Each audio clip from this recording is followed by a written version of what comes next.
So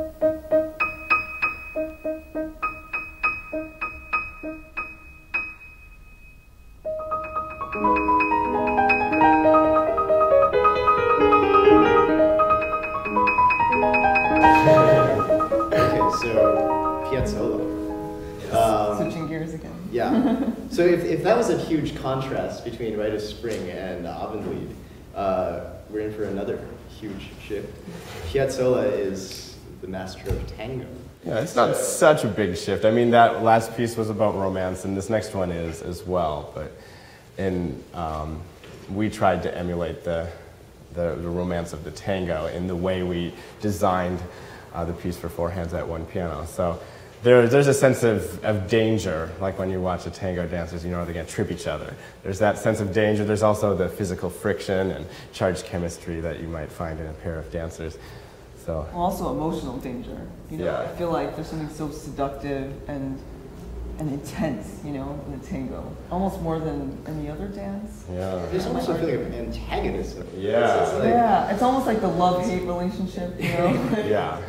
People who hate each other but they actually love each other. I don't know, but that sort of, that tension, Yeah. dialectic, you know, which... So the way we arranged it to be played at one piano by two pianists kind of highlights some of that. So you can watch for that while we play it.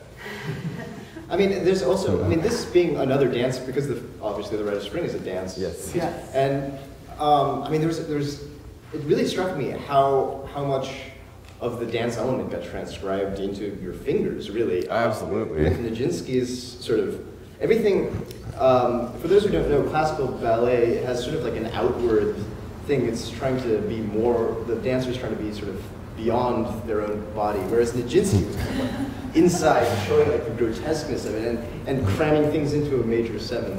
Yeah.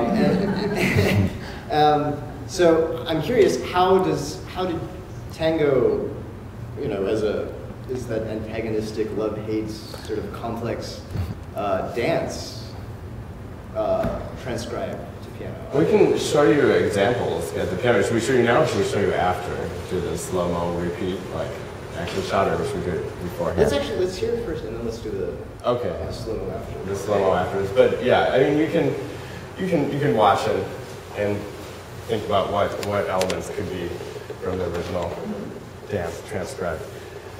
Right.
So I guess that kind of answers the question about how much of the tango gets a lot, right?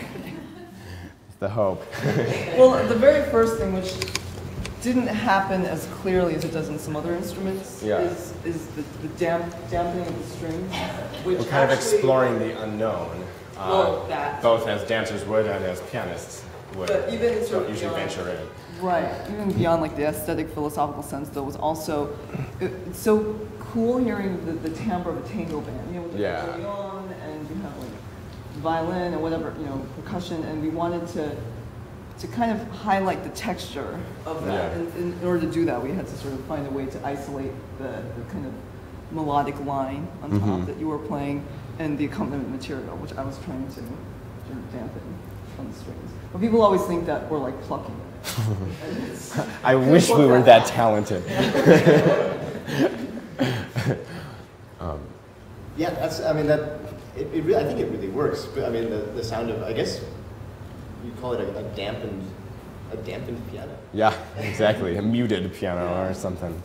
And I think the acrobatic effect as well is just fantastic. You guys are basically climbing over each other as it happens.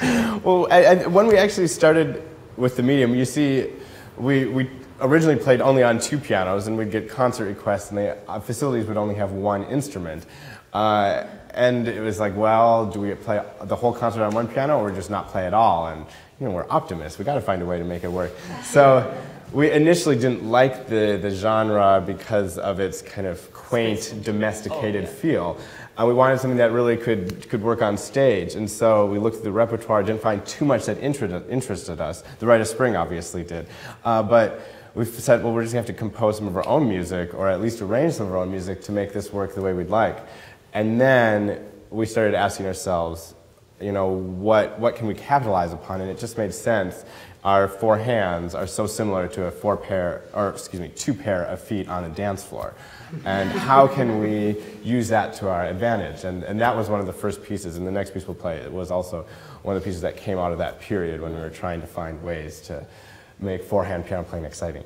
And not only that, but not only hands, but arms and bodies, you know, Yeah. how to just make those kind of reflect the dance, take advantage of it. I was really struck by how delicate it actually sounded. And, you know, sometimes one pianist, somebody like Evgeny Kissin, it sounds like there's a wrecking ball on the keyboard, and it's like, you know, well, 2 must be too much then. Yeah. It actually sounds, you really get that sort of delicate stiletto kind of sharpness that I think is. For the tango, we hope to have that effect. Maybe not for the Schumann, but.